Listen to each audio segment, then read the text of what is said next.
Do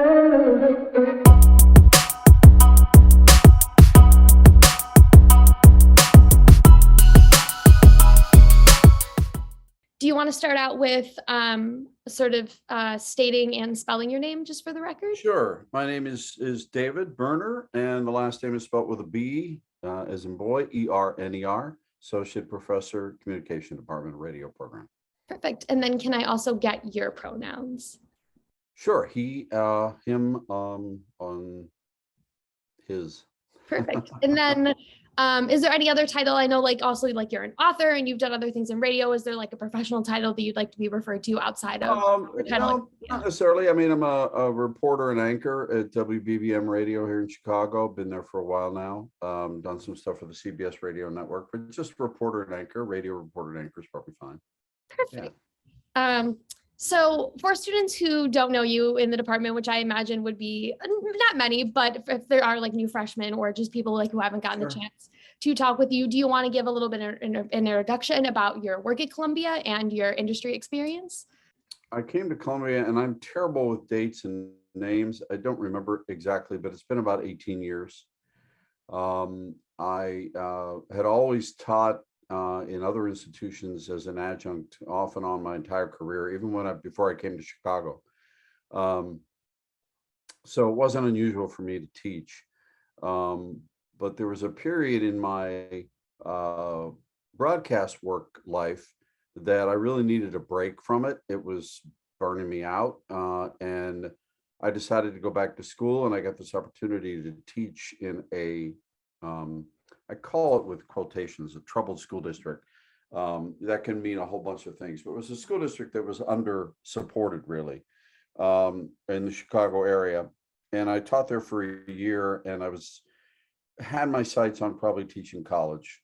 But the opportunity to come to Columbia came much quicker than I expected. So I had to step all that up and get myself prepared for that. And I was asked to be a assistant professor, and I accepted the job, and that was in the radio department when it was a department before it was a program, only a program. And that's where I started my career at Columbia, and stayed with it and continued my broadcast work through all of that, and still do. Yeah. I feel like there's so much stuff that you touched on that I wanted to get into in this interview. And so I'm trying to think like best place to go next. But yeah, you mentioned that you've been with the college for almost 18 years, which I think is like an extraordinary long time. And even just like in the radio department, I think like I would personally say like you and Matt Cunningham, I feel like are the two people that I would consider to be at the heart of that department, at least from like my time here. And I feel like you've really gotten to see the radio, like from even going just from a program to being an actual department grow and change. And so do you want to talk about sort of what that's been like over your time here? Because it's been almost 2 decades, which is a lot. Right. So we have had a very good reputation for a lot of years as being quite unique. We have, as far as I understand, we have the only 4-year program for radio.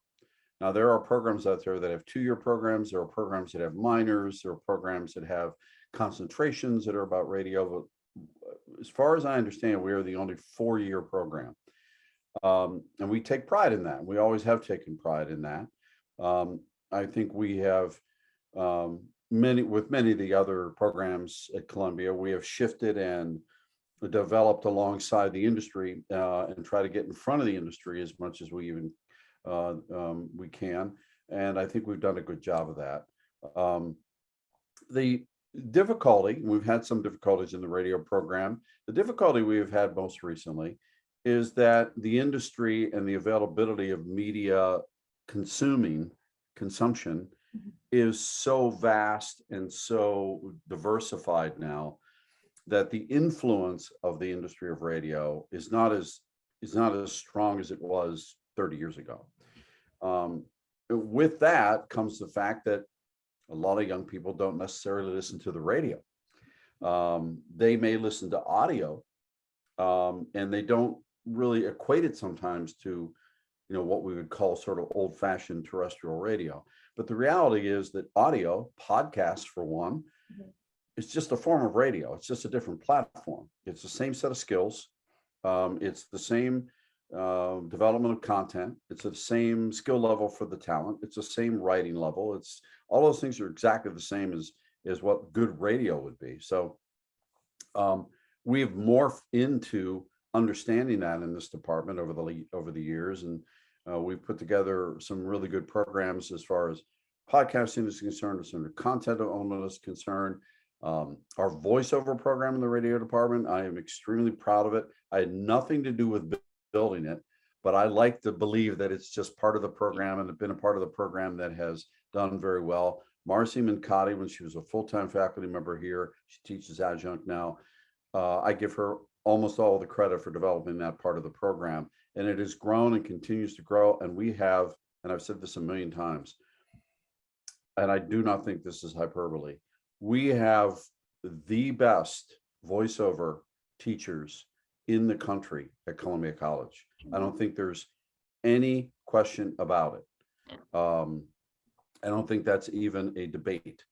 So voiceover program in the radio program has been very strong, and has helped the radio program, in a lot of ways stay alive and stay viable, and continues to do that. So, like every department, like every program, we've had to morph and change and adjust to the industry. And those are all normal things that a good college does. So, but we've had our struggles, and, there was a period, and I'm not speaking out of school on this period over the last couple of years, we were a little afraid that we might lose the radio station because it costs a lot of money to run a radio station.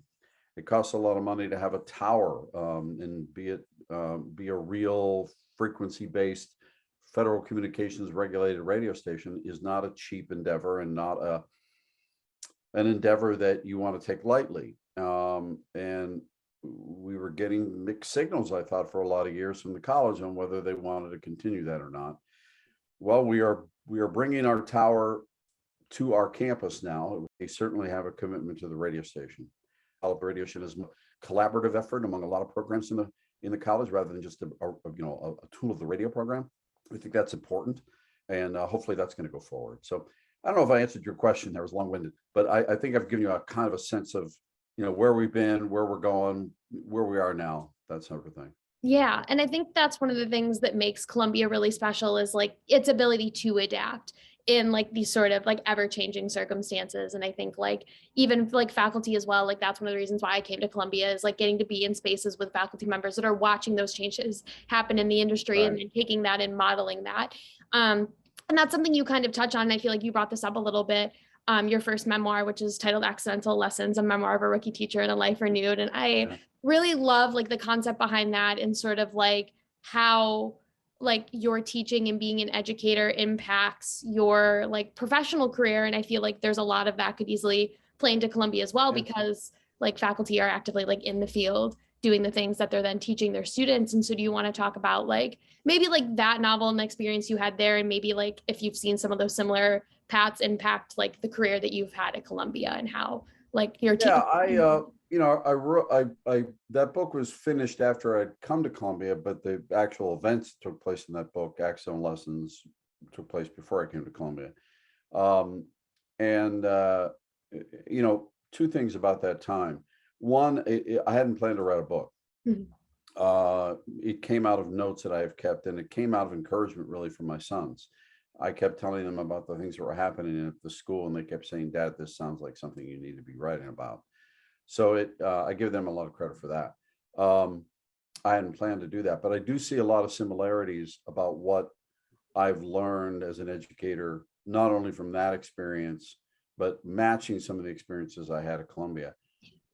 I will say that book was not only career changing for me in terms of like I began to write a lot more and get publishers who were interested in my work.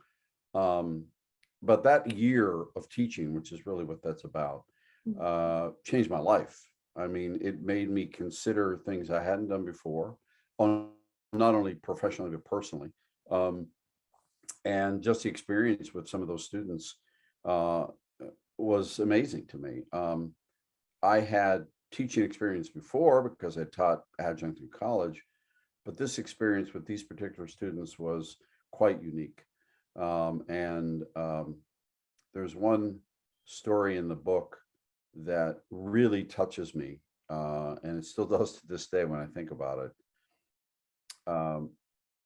They had students had uniform determinations in their school, not because they could afford it, but because there were too many gangs. So the colors would be an issue. So they had to wear blue shorts, blue pants, blue dresses, and a white t-shirt all the time. But they had one day out of the semester where they could dress up. They called it dress up day, and they allowed the students to pick whatever they wanted. My students, I used to wear a tie all the time to class. I'd be undone most of the time, but I would wear a tie. I'm not sure why I started that tradition because it's not really part of my makeup to have a tie on all the time. But for some reason, I began that tradition. And all the students in my class that day came to the class with ties on. That's beautiful. And I almost lost it. Yeah. That was so special and such a sort of nonverbal moment that made me really start to see that oh wow, there must be some kind of impact going on here, whether it's whatever I'm doing or whatever they're connecting with me. I'm not sure, but obviously something is. So that was a really special day. I still remember that very clearly because I was completely taken aback by it. Yeah. But I guess what that says is that, and you hear this all the time though, but it's true. I mean, teaching is a privilege to me to stand up in front of students and be able to embark on some kind of journey along with them to some bit of knowledge. I never lessons, is really about me not expecting to learn something. Mm-hmm. Because I went into it as a job, being there to offer information, to offer skill levels, to offer ideas. And I got that offered to me a lot more often than I expected. Yeah. So I try to keep that in mind as much as I can when I've taught at Columbia too. Can't say I do it perfectly all the time, but I have always tried to keep that in mind, that it's a two-way street here. And I think I've attempted to do that, and I think I've accomplished it most of the time. Yeah. And I think that's so powerful too. Like I'm someone who's always been like a big believer in that like the teachers are our most valuable resource and educators, regardless of like where they're at, and that truly like they make such a difference, but that like students can also make just as much of an impact as well. And I think Columbia is such a special school for that, especially because like classroom sizes are smaller, and sometimes like you're spending like, I have professors that I've been in classes with like 2-3 times at Columbia, and you get to really foster those deep and meaningful connections over the time here. And I imagine you've gotten to do that like in your 18 years that you've been here, and that you've had some sort of like maybe specific moments or memories that stand out to you in your time with the college. Oh yeah. I mean, at the college, sure. I mean, there's everybody in our department is, does this. This is nothing new, but had a lot of, sorry, I'm getting some kind of weird phone. You're good. Everybody in our department, and many of the adjuncts too, keep relationships with teachers or with students all over the years. I mean, I have students I had 15 years ago that I still keep in touch with in one way or another. And to me, that's a lifelong experience. I mean, I don't think of teaching as something that's 3 hours on a Tuesday. To me, it seems like it's just part of your nature. If you're going to do this well, it's kind of a 24-hour a day job. Not to say that I'm sitting down and grading papers at midnight and being obsessive about it. That's not what I mean. But that it's on your mind, and that you keep connections, and you stay, you kind of stamp yourself as a mentor for the rest of your life if you've taught at all. At least the good teachers do, I think. Yeah. They've said, okay, I'm in this for the long haul. Even when I don't teach anymore. And for me, retiring, even when I don't teach anymore, I'm sure I'll be keeping in touch with many students who have gone on to their careers. I mean, they become friends. So, I think that's kind of the role that we take on when we do this. I don't necessarily see teaching as a job. I see it as sort of just a lifestyle. Yeah. It's just what I do, what I've done for a long time. And even did it, like I said, when I was a full-time broadcaster, a full-time journalist, I was still teaching. So somewhere along the line, I got that gene about, about wanting to impart knowledge somehow, or to help students discover their own paths. I don't know where that came from. There's nobody else in my family that's a teacher. I have no idea, but it's been a good run. So I think like it's just, I don't know. I think it's so amazing like to hear from faculty members who like see those struggles and see the things that students are going through and like want to be that resource. And I think it's like I know sincerely that like the college is going to miss you, and faculty like you that like see so much of like what the students are going through and like will advocate for them. And I think like I just well, wanted there's a lot of other, there's a lot of other, most of the full-time faculty, I would say most of the full-time faculty that I've worked with feels like I do. I mean, they're all very good. They all have commitment, and they feel for the student, and they have empathy for the student. I think most of the faculty that I've worked with is very much like that. So it's in good hands. And very frankly, I mean, come on, in reality, a few students might go, "Oh, what happened to Dave?" But then they're going to forget about me. Okay, there's going to be other teachers out there that are going to be just as helpful, or try to be just as helpful, and they're going to take them to places they've never been to. So it's not all about me. yeah. It's really not. And I appreciate how humble you are, because this whole interview was like, let's talk about you and your accomplishments. It's not really about that. Yeah. Have I made an impact on some students? I'm sure I have. They tell me I have, but that's my job. So I don't feel special about that. I should be doing that. If I'm not hearing that back from them, then don't pay me. that's what I'm supposed to be doing. So but there are other teachers doing just the same thing. They're doing and better. I